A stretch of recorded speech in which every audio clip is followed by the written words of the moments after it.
Hi, I'm Corey from ID Parts. In this video, I'll be replacing the CV boot on a front axle from a Mercedes Benz.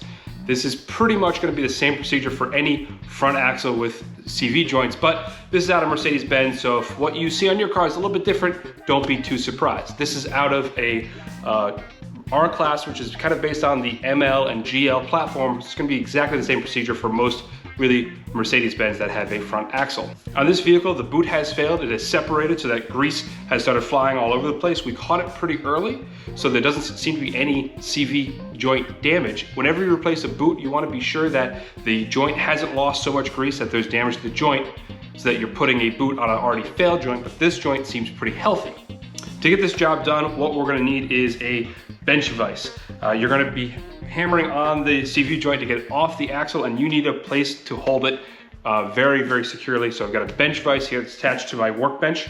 You're also going to need a brass punch. Brass is a very soft metal, and what's great about a brass punch is you can use it to hit something with, and you're not going to damage whatever you're hitting. So you don't want to use a hammer because you don't want to damage the metal in the CV joint. So you want to use a brass punch and, of course, a hammer. Let's get going. So we got our axle secured here on our bench vise, and here's the joint here's the boot that we need to replace. So first things first, we'll take off the clips.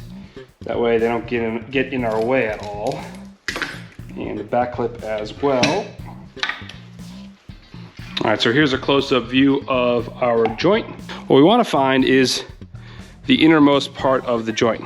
This is the part that is actually physically connected to the axle, and this is the part that we're going to have to be applying pressure against to release from the axle. So we found that, and now we'll get our brass punch and see if we can get this off without too much difficulty.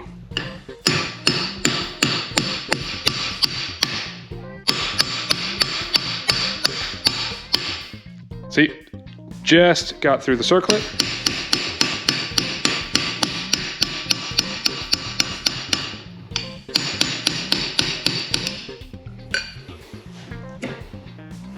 Ta-da! That's great. All right, before we put the boot on, I just want to go over what's in your typical CV boot kit. Here's a good quality boot kit from Rhine. You got your CV boot, fairly typical. You'll also see in the box a pair of new squeeze clamps, one for the inner and one for the outer. That's great.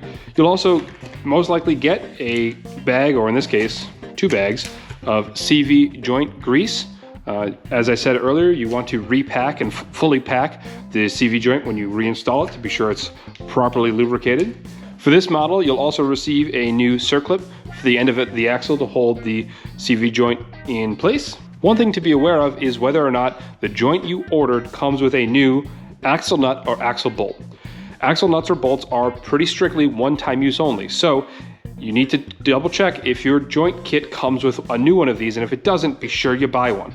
This Mercedes axle nut actually is pinched from the factory so that after you install it, it won't work its way free.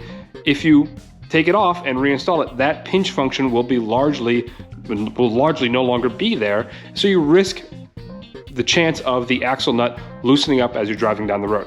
Same with the axle bolt. Some bolts have a stretch. This is the same case with axle bolts. Some of them may be a torque to yield bolt, or they may have thread locker or some other property of the bolt which ensures that they don't loosen. If you reuse that bolt, you're increasing the chances of that bolt loosening on you while you're driving down the road. That's just not a risk that's worth taking. All right, so I've readjusted the axle in my vise. That way I have more room to work with, and I'm not going to be hammering away from it. I'm actually going to be hammering down this time around, so this is a better position to work on. I've got the new boot. I've slid it over, and I'm going to slide it down the shaft a little bit more. Don't forget to get your new squeeze clamp in position before you get the new boot on. That way you don't have to open the clamp and deform it. Just a little bit easier if you do it that way.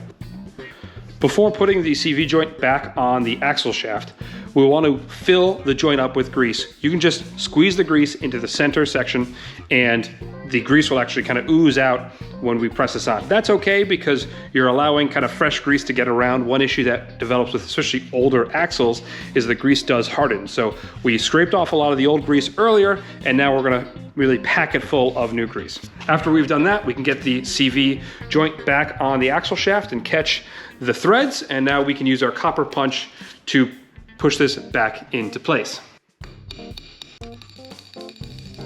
Okay, final step is we will get the CV boot over the joint. We do want to clean the joint up a little bit to limit the amount of grease that is getting on this. We want this to be as dry as possible. That way the boot will have a very good surface to seal onto. If there's grease left over here, it's just gonna make the boot more likely to slip off. Do the same on the inside here, just to be sure. I'm not introducing any extra crap. These are always gonna be pretty tight fit. There we go. Next thing to talk about is the CV boot clamp. Now, all your boot kits will come with a clamp, and the clamps will be able to be closed, and you're gonna try to catch the tangs on the closest set of, put the holes to the closest set of tangs, tightest set that you can reach.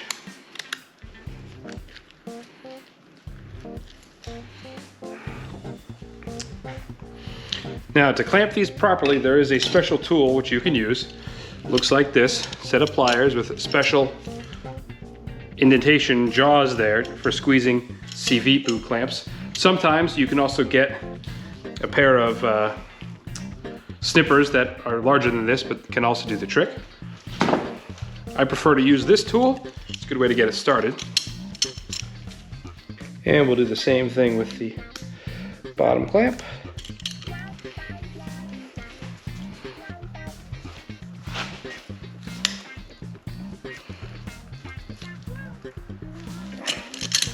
Before you put it in the car, it's worth going around to be sure the boot stays on in all capacities here. It's pretty good. Time to put it back in the car. Okay, we are done. Thanks for watching this video. If you have any questions, you can leave them for me in the comments below. I'll do my best to get back to you, or faster, just email me directly, sales@IDParts.com, and I will get back to you that way.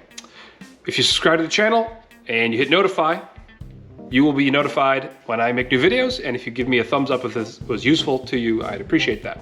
Thanks as always, take care.